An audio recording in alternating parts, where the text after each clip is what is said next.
বিগত সরকার এইখানে অত্যাচার করেছে আলেমদের উপরে, এবং সবচাইতে বেশি দুশ্মনী করেছে তারা আলেমদের সাথে।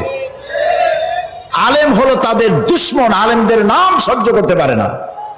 আর নাস্তিক মোরতাদ যারা, বুদ্ধিজীবী নামের মোরতাদ যারা, এরা তাদের কলিজার টুকরা মাথার উপর উঠায় রাখে।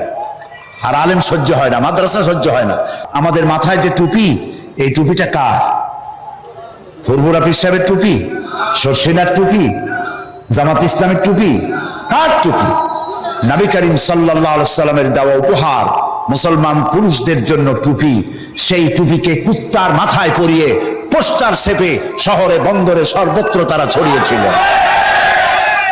আমাদেরকে ঐক্যবদ্ধ হতে হবে। ঐক্যবদ্ধ হওয়ার কথা এখানে অনেক এসেছে, কিন্তু কিভাবে ঐক্যবদ্ধ হব সেই কথা আমাদের অনেকের কাছে জানা নাই। কিভাবে ঐক্যবদ্ধ হব? এদেশে ওলামাদের ঐক্য নাই, এ কথা ঠিক নয়। ওলামাদের ঐক্য বহুলাংশে প্রতিষ্ঠিত হয়েই গেছে, আলহামদুলিল্লাহ। এখন আগের মতো অত ফতোয়াবাজি নাই, এখন ঐক্যের প্ল্যাটফর্ম গড়ে উঠতেছে, আলহামদুলিল্লাহ বলি।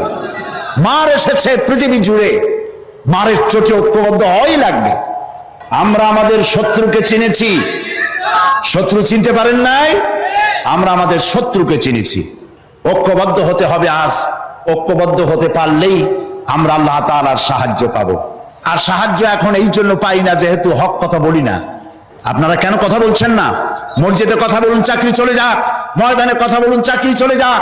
রাসূলুল্লাহ যেখানে দামদার মোবারক শহীদ অবস্থায় উঠবে আল্লাহর দরবারে, যেখানে রাসূলের কলিজার টুকরা মা ফাতেমার নয়নের মণি ইমাম হোসেন সমস্ত শরীরের মধ্যে অসংখ্য তীরের দাগ নিয়ে আল্লাহর দরবারে উঠবেন, হযরতে হামজা কলিজা ফাটা অবস্থায় আল্লাহর দরবারে উঠবেন, সাহাবায়ে কেরাম রক্তাক্ত দাগ নিয়ে আল্লাহর দরবারে উঠবে, তখন নাদুস নুদুস চেহারা নিয়ে আল্লাহ রাসূলের সামনে কিভাবে দাঁড়াবেন?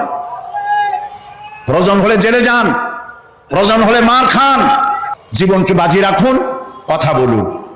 আল্লাহর ওলিরা আসছিলেন, যে জিনিস যত ভালো তার নকল বেরোয় তত তাড়াতাড়ি। পীর মুরিদি খারাপ জিনিস ছিল না।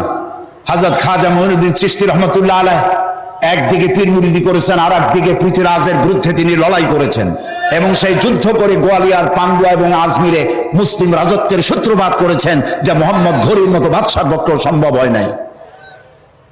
মুজাদ্দাদিয়া তরিকার পীর হযরত মুজাদ্দিদ আল ফিসানি রহমতুল্লাহ আলাইহি সম্রাট আকবর এবং জাহাঙ্গীরের বিরুদ্ধে লড়াই করে তিনি কারাবরণ করেছেন। শাহজালাল রহমতুল্লাহ আলাইহি গৌর গোবিন্দের বিরুদ্ধে লড়াই করেছেন। হযরতে খান জাহান আলী রহমতুল্লাহ আলাইহি লড়াই করেছেন। এখনো ফিলখানা আছে বাগেরহাটে, বলা হয় পিলখানা, আসলে নাম হলো ফিলখানা। হাতির যুদ্ধ হয়েছিল সেখানে। তারা শুধু হাত পাটা এরকম নেন নাই, এরকম করে মানুষকে দিয়েছেন। তারা বিরাট বিরাট পুকুর খনন করেছেন, মানুষের পানির ব্যবস্থা করেছেন, সুপ্রিয় পানির ব্যবস্থা করেছেন, মসজিদ গড়েছেন।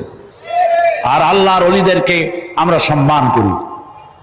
ওলি হচ্ছেন তারা যারা নাকি কথা বলতে গিয়ে জেল খাটেন, জরিমানা দেন, শুধু পকেট ভর্তি করে টাকা নেন না, কথা বলতে গিয়ে জেল জরিমার মুখোমুখি হন, ফাঁসির মঞ্চে গিয়ে দাঁড়ান, তারাই হচ্ছেন সত্যিকারের ওলিউল্লাহ।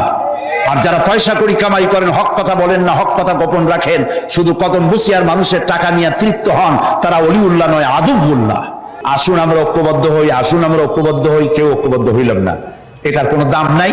ঐক্যবদ্ধ হওয়ার জন্য আসুন তাওহীদের উপর ঐক্যবদ্ধ হই, খাতমে নবুয়তের আকীদার উপর ঐক্যবদ্ধ হই, শিরক এবং বেদাতের বিরুদ্ধে কথা বলি, একই সুরে বলি, একসাথে বলি, জীবনকে বাজি রেখে বলি। আল্লাহ তাআলা তৌফিক আমাদেরকে দান করুন। হাদা মা ইনদি ওয়াল ইলমু ইনদাল্লাহ আলাইহি তাওয়াক্কালতু ইলাইহি উনীব। ওয়াসসালামু আলাইকুম ওয়া রাহমাতুল্লাহি তাআলা।